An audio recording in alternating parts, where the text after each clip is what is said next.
Hello everyone and welcome to Inside ArtScroll, where the books you read and the people who write them come to life. We are joined today by Rabbi Gedaliah Zlotowitz, president of ArtScroll Masorah Publications, and Rabbi Yisroel Besser, best-selling author, mishpacha editor, and the author of the book we'll be discussing today, Just Love Them, the biography of Rabbi David Trenk. I'd like to start with Rabbi Zlotowitz. What was the impetus to publish this book?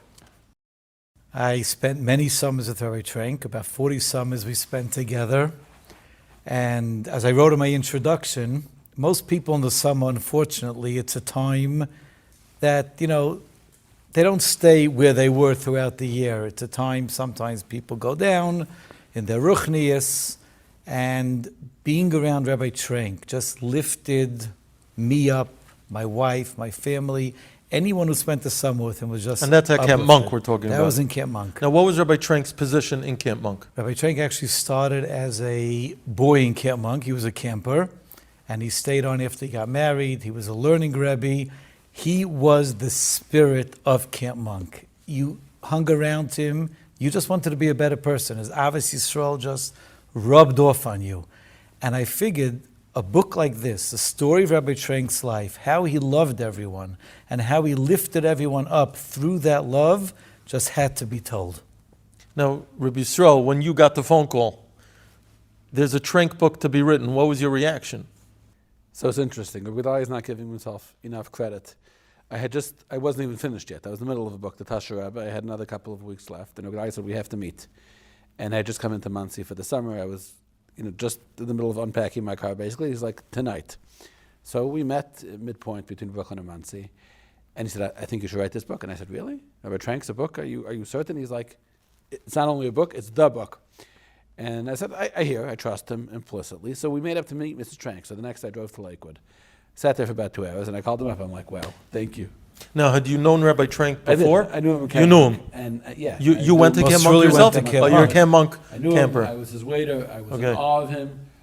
Over the years, after I'd started to write, he was very, very warm to me and always very encouraging. I just didn't see it as a book. Right. Now, in your book, you describe one of your first sentences, the night that changed my life. What changed your life? There's others in my family who are better equipped to answer the question than me. I would like to think I became a better husband and father, not just a better husband and father, much more in touch with the role and the responsibility, how to react, how to view the people around you, and how to use your words in a way that lets everybody shine. Baruch Hashem, I think I was okay before that also, but there's just a certain level of calm and happiness that defines almost every interaction since I started to buy into the Trenk doctrine as I think of it.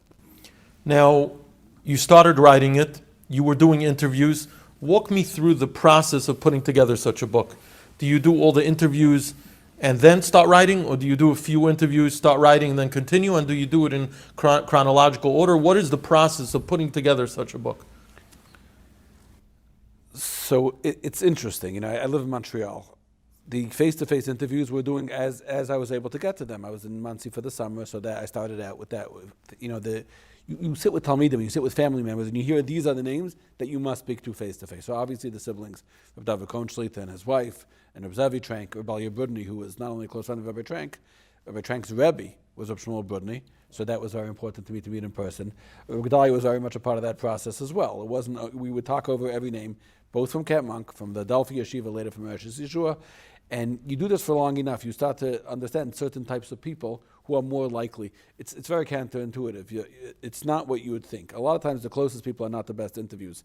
Sometimes it's dafka somebody who's a little further, but they had their one or two amazing stories that they're going to deliver something for you. But it takes a lot of time to interview people face to face. People don't just start spitting out stories because you press a button. Right. It takes a lot of time. They have to be comfortable with you. You have to be comfortable with them. You have to establish the background. And from there, you hope you're going to get the stories you want. But if you're attuned to it and you're listening and you hear a name that they drop and that's something that you want to follow up more, you make a note. So over the summer, I just was piling. I wasn't writing at all. I was just piling in as many interviews as possible. And I had something unique in this book, which I didn't have in all my books, which is I would find myself coming out of an interview and just sitting in the car for 15, 20 minutes, wowed, awed. Digesting it. I would go home and tell my wife, you have to hear what somebody said today. And myself, they weren't chedushim. there were obvious things, but I had just never thought about them before. Right. And through the world of Rabbi Trank and the effects of his success, you'd sit with Talmidim who look like regular people, like anybody else, and you see them start talking about their Rebbe 10, 15, 20 years later. It's not only the tears in their eyes and the light in their face, it's the passion and intensity, the way they talk now about davening, learning, raising their families, Yiddishkeit, and you say, wow, this man created something incredible. He put batteries into people that never die. Now, one of his Talmidim I heard quoted, he said something to the effect that when Rabbi Trank was alive, people were embarrassed to say they were his Talmud. Now, everyone wants to say that he was a Talmud. What do you think he meant by that? I think that Rabbi Trank was an original person. He wasn't the buttoned-up, predictable Torah figure that we're used to. And of course, Mesiras HaTorah is given a certain way, and there's a tzura of a Talmud Chacham, and there's halachas of how Talmud Chacham conducts himself. And I understand that not many Rosh Yeshivas cannot and should not sit in pizza shop and start kumzitzes with the waiters. It's not for everybody. But, Rabbi Yibuni told me after the book came out, he says, there are going to be many Rebbeim and Moros who are tempted to emulate the things they see in this book. For a lot of them, it might work. For a lot more of them, it probably won't work. You're not Rabbi Trank. Not everybody is meant to be Rabbi Trank. Not everybody has that neshama, and not everybody has that inhibition that the people are inhibited. I'm saying, and they're not able to do that. If it's not real, then the Talmidim see that, right?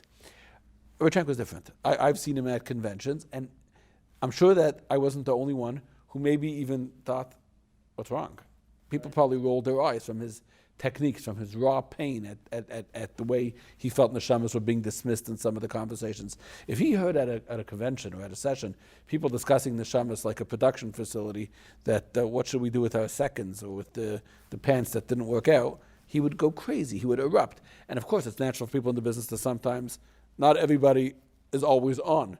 And if he caught that, he jumped up like a tiger to do battle for those Talmidim. So it doesn't mainstream you to be that guy, right? But you look at somebody who's doing it for 40 years, day in, day out, and you see the effect, and you start saying, wow, he knew something we didn't. So I think the answer is that even if not every mechanech could take his template and replicate it, but every single person, mechanech or not, could take some component of what he did and apply it, whether in parenting or in the classroom. And you're right, not everyone's going to jump up by a convention and do this impromptu act that he did, and not everyone's going to, start a kumzitz in a pizza store, but every person could take that love and that acceptance and that understanding. You're not going to have to take it. You know what? I don't believe that this book is, some of the advertising copy calls it a guidebook or a handbook or a manual. It's not. It's going to happen to you, mamela. It's like when you hear music that makes you want to dance or makes you want to cry. This book is going to do it. You're not going to have to take anything. You're not going to have to make notes and say, okay, that's point A, point B. Right. I'm telling you that anybody who reads this is going to read it, and something's going to happen from them. You know why? Because they know it's true. It's already inside of them. I think I agree with what Shirley's saying. By Rabbi Trank, it wasn't an act. He didn't read a manual and say, now it's time to jump up. Now it's time to start screaming. His natural love for every yid told him, in this situation, this is what you're naturally going to do. If I would start jumping up on a chair in the middle of a convention, they would lock me away. But Rabbi Trank, they knew it was so genuine, and that's how he expressed himself. So if someone's going to read this book and start doing that, I don't recommend they do that. But what you take out of the book is the concern. So you'll show it in your way. You have a personality. You're going to show that concern, express that concern, show the love in the way you'll do it. I'll do it a different way. He jumped up on chairs. That's the way he naturally reacted. We're going to take the love lesson of how to build people up, and we're going to deal with it the way we deal with people. When the book came out, I thought back a year. I work as an editor for the Yated, and the paper was coming out that week. And I remember Rabbi Lipschitz at the time was in ArtScroll, I believe, with Rabbi Gedaliah around the same time. We followed his yard site. And the decision was made, we're putting Rabbi David Trank on the front cover. And we were coming up with a name. We wrote Just Love Them, so we were mechaven. But I remember at the time, a couple of people commented, wow, Rabbi David Trank on the front, full cover, full tribute to him, and he deserved it. But the fact that there was a comment made reminded me that, we didn't appreciate him when we had him. And one of the lessons I think the book will teach all of us whether we read it or not, is to start appreciating these people when we have them. And I'm sure many of the people you met are lamenting that we say that. Somebody called me up, a friend of mine. He read the book, didn't know Rabbi Trank, read the book. He told me his son has to make a big decision, and his son is a Talmud of Rabbi Yosef Elephant in Eretz Yisrael. And he said, normally, I would say, his son's in America, Osman. He hasn't really been in touch with his Rebbe day to day. But now I realize what a Rebbe means. Now I realize to appreciate these people, like you say. There's plenty of great people. There's plenty of great Rebbe in Klal Yisrael. He says, I'm going to seize the moment. I'm going to think differently, and we're going to get them, and we're going to do whatever he says, because he read this book, and he sees how lucky is somebody who has a Rebbe he can listen to and trust. 100%. I live a mile away from where Rabbi and Rebbetzin Trank live. I drive past his house almost every day. I feel a void in my heart. I'm lamenting. Why didn't I pull into that circular driveway and just knock on the door? He wouldn't have to know who I am, and he would have brought me in. I read the book, and I'm like, what did I miss out on? And I think that it's a good feeling for us to have. You don't have to lament. The Rebbetzin? I should visit the Rebbetzin. Visit her. She's amazing. I'll tell you, I have the same feeling. My wife's the camp mother in Camp Monk, so we're still there. This past Matzah Shabbos, we were sitting in the family dining room. It was late Matzah Shabbos. We're eating Malav Malka with another family, and Rabbi Trank religiously would eat Malav Malka in that dining room for the 50 years that he was in camp, 60 years. Sometimes we joined him, sometimes we didn't, and I was thinking exactly what you're saying. I wish he was here. What would I give for another Malav Malka with him? Sure. And how many times was I too busy or I was too tired and I didn't go and enjoy it? And it's really, that's a lesson for us. We have so many people in our lives that we could spend more time with, that we could learn from. Don't wait. Chap arain. Grab the opportunities to sit with these giants. Absolutely. One of the things that were blatant to me in the book as well, and when I heard the Hespedim, people talking about Rabbi Trank, is that he was able to understand and sympathize and associate with every type of person, young, old, in between, teens at risk, teens in pain. But at the same time, he never, ever compromised on his principles. Never. Not in halacha, not in hashkafa. Talk about that for a moment. When you started putting together his biography and you realized that he was such a derhaibin person, and you don't always find that. It's a dichotomy to be able to associate with everyone and also maintain your avodas Hashem on the absolutely highest levels is remarkable. I could tell you a story that appears in the book, which I thought is the legacy of Rabbi Trank in a nutshell. Everything you just said. I don't know much about being a very sophisticated Avodah Hashem. I also don't know very much about reaching out to the people he did. So I can't tell you how he did it. But if somebody's perfectly real and authentic and sees neshamas, then it's all part of one Avodah. There's an incredible Rabbi in his yeshiva, Rabbi Septimus, told this over to me, that he was waiting online to talk to Matisyahu one day. And he waited and he came to the Mashkiach. He should be gesund to Matisyahu. And he said, I wanted to ask you a question. He says, I'm a Rebbe in the yeshiva of Rabbi David Trank. And before he finished the question, Rabbi Matisyahu said, Allah midvavnik, Allah midvav tzaddik, a tzaddik. He says, later, on his way back to yeshiva, his family dropped off and Rabbi Trank was coming out. And his little son said, oh, Tati, there's the funny man. There's that funny man. He says, and he thought to himself, in half an hour, I just went the full spectrum of Rabbi Trank. Rabbi Matisyahu saying he's Allah midvavnik, a mashkiach in the biggest yeshiva in the world, who's saying on him he's Lamed Vavnik, and my little son saying, oh, there's the funny man, as if he's some kind of Zisa clown that, from an Uncle Maishi concert. He said, that's Rabbi Trank's legacy. He was, the tzaddikim knew him as a tzaddik, the kids who need a smile knew him as that. He packed it all in. Amazing. Now, the book, which is impeccably written, it's a beautiful read. We've heard from people who did not want to put the book down. The pages just turn almost by themselves. I noticed that besides for the stories, which are phenomenal, there are small anecdotes about his hanhagos that are eye-opening. One of them that jumped out at me is that Rabbi Trank loved hearing that, I believe it was the Belzer Rebbe, never called an irreligious Jew who didn't keep Shabbos a Mechal Shabbos. He called them Sheichechei Iker Shabbos. They forgot the essence of Shabbos.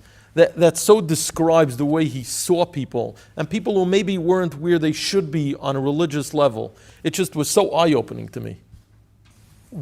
You read the book, you view the world through Rabbi Trank glasses. It's a different world. You see the person, we know he's Mechal Shabbos, so we many of us will look at the person, he's a Mechal Shabbos. Rabbi Trenk didn't see that. He saw that Pintele Yid, which was there because everyone has it. And that's what he focused on. It happens to be right now the person is not keeping Shabbos for whatever reason. But he's a Yid. He has a holy spark in him. That is what Rabbi Trenk saw. And by seeing that, that spark ended up raging into a roaring fire. We've spoken about this. Did Rabbi Trenk see it and overcome it? Did he not see the negative? What was it? Did he have to train himself? Was he born that way? I mean, you spoke to everyone who knew him. What would you say? I would say like this. I had an opportunity last week to speak in Camp Monk, which was Rabbi Trenk's, the breeding ground that created Rabbi Trenk. So I could only tell you what I think. I was saying how there was somebody, I live in Montreal, I wasn't a big fan of. A couple who I didn't love them. It was before I read Just Love Them, and I used to be more judgmental. I just wasn't big fans. We had rubbed each other the wrong way. They probably didn't like me very much either. And, just not a big deal. It wasn't a fight. And one day, somebody was watching my kids, and the person looked away for a minute. One of my kids ran into the street, and cars were coming. And this woman, whose husband I didn't particularly love, ran into the street, and she picked up my kid, and she brought it to the other side of the sidewalk. And from then on, whenever I see her or her husband, I feel such an overwhelming sense of Hadah to the Rebbeinu Shalom, and to them, such gratitude, love. You saved my child's life. There's nothing else that I see now. Whatever little things I had in my heart about them are not only irrelevant, they're completely negated by the overpowering sense of Hakaras HaTorah. I feel, how could you thank somebody who saves your child life? I think that Rabbi Trenk saw Neshama. He saw Nishmas Yisrael as such a blinding light. I think that he didn't see anything else. He didn't focus on anything else. It's not important. You're a Neshama. You could learn a Blat Gemara, you could put on tefillin, you could smile, you could do a mitzvah, whatever. You're so big. You're so much bigger than whatever small things the rest of us who aren't trained in looking at people this way see. And you know what? It wasn't only for people who are Mechal Shabbos or Sheikhei Ikar Shabbos, it's for the people in your own life as well. There's something so much bigger going on than you're seeing. Don't be small. And the truth is, I think that's how it has to work. It really has to come from us internally, not where, like you said, we're following a manual, number 1, number 2, number 3. It really has to come from a very real place. He had a way to focus on the good parts of the person he looked at. We speak about potential. That's always the word we use about a kid who's struggling, an adult who's struggling. He has potential. Potential means down the road there could be something good about them. Right now, everyone has something good about them. He focused on the good point, and that's what he saw, because he trained himself. There's good here. Focus on the good. Bring out the good. Tell the person how good they are, but it has to be real. He didn't make up things. It was real. He found what was good, and he kept on driving it home. We would walk into the dining room, and he would tell my wife, Mrs. Zlotowitz, the way you served the campers but they needed the special food today because they have allergies. You did it with such love. You took such good care of them. It built her up. It was true. She did do that. But how many people would make a big deal about something like that? It's your job. Of course you should be doing it. He knew how to build up a person with whatever was true and good about that person. Absolutely, and he had an amazing way. You read story after story of having the right response in an impossible situation. There's a story about this child who was Mechal Shabbos, and he was inconsolable. His parents couldn't console him. He felt so bad. They brought him to Rabbi Trenk, and Rabbi Trenk said, thank the Rebbeinu Shalom, I'm paraphrasing, that you're a human being, and human beings make mistakes. Thank Hashem, you're not a holupcha, and you're not a frog. I loved it. One of my favorite stories in the book, also about the genius of coming up with the right thing to say. There was a young man in Mauritius, Yeshua, who was struggling. He would come to yeshiva, but he would leave early. Every day he would leave early, and he would go home. And Rabbi Trenk would go over and either play ball with him or try to encourage him to come back, but to check up on how he's doing. And one day the mother of this child says to Rabbi Trenk, I don't understand my child. It's not, he's in Mauritius, Yeshua. He can't spend a whole day in yeshiva. He has to leave at 2 o'clock every day. And he looks at her and says, you must be the greatest mother in the world. Your child wants to spend time in your home. Most childs will be running around the mall or somewhere else. He wants to be with you. You must be the greatest mother. Unbelievable. How we spun it he around. He built up this woman and made her from the woman who told me the story was saying it over, and she had a tremor in her voice when she was telling it to me. She was like choking back her cries. Phenomenal. It's a genius. Yeah, it's genius. The story about when the kid was expelled, he drives him home. He said, okay, you had to be out of yeshiva, and he drove him right back to yeshiva. He accomplished...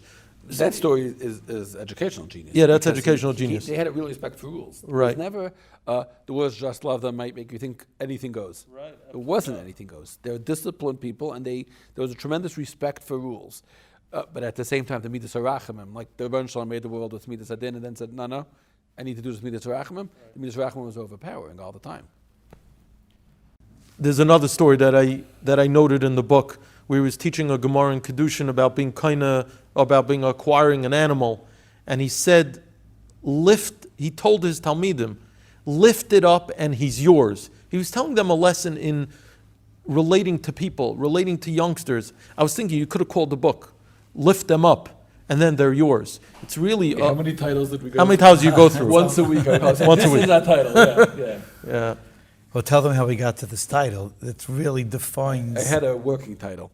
Rabbi Trank's favorite song, I wrote this in the book, was Abi Rothenberg's The Ninth Man. Right. The reason he played every single morning when he picked up all the boys, he did his rounds through Lakewood, Right. morning carpool. I don't know that there's another yeshiva in Earth now or ever what Rosh Yeshiva does, morning carpool, not buses, not subsidized, not Jersey, not nothing. The Rosh Yeshiva driving his van, picking up the kids, one by one, waking them up, often letting himself into the house. He knew all the combinations, except in one case where the mother didn't like him to come, so he kept a baseball bat in his trunk, and he would tap on the window till the kid came out.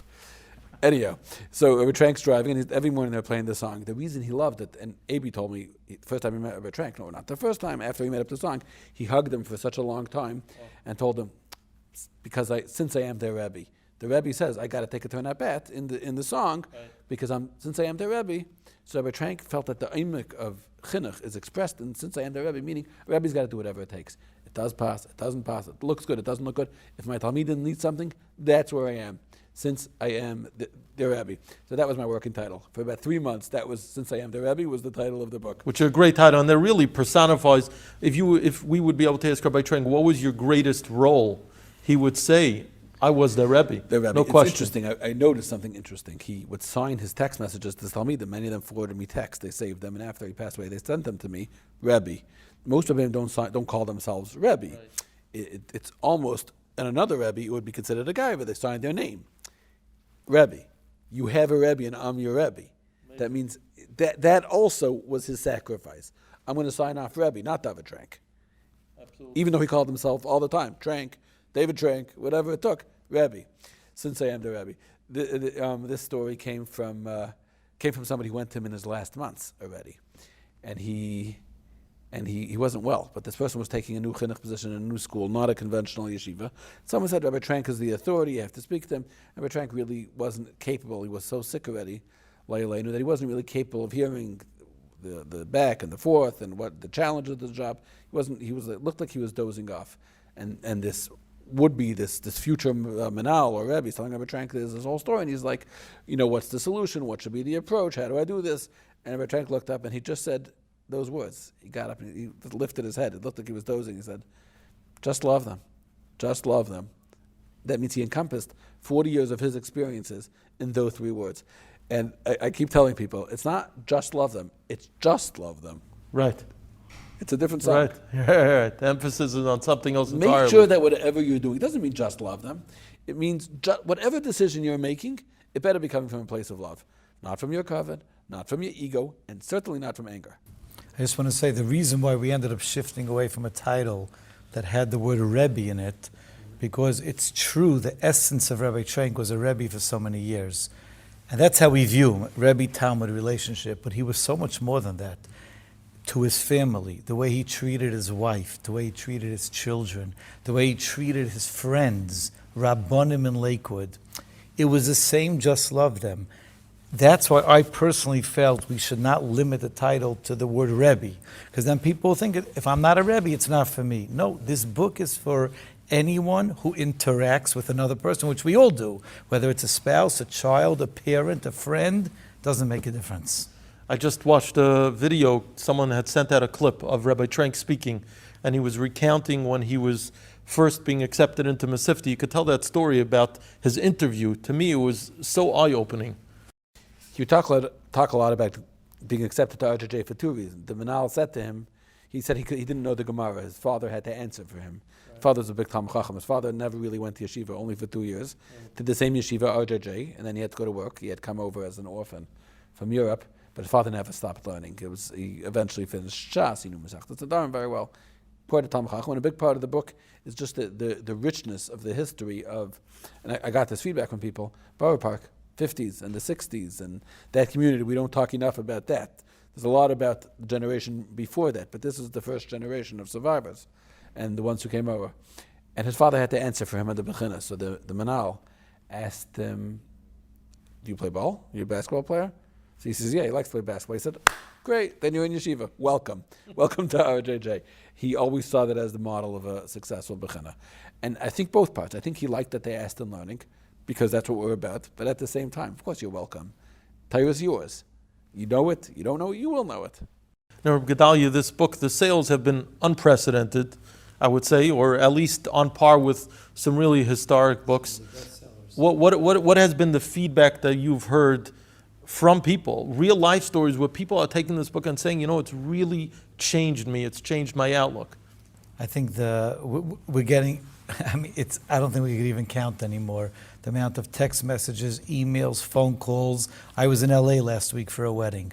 So I walk into the wedding and many people came over to me and told me about the book, wherever you go. And what's amazing is all backgrounds. It could be teenagers, adults, Chassidish, Litvish. It doesn't make a difference where you're from, what type of person you are.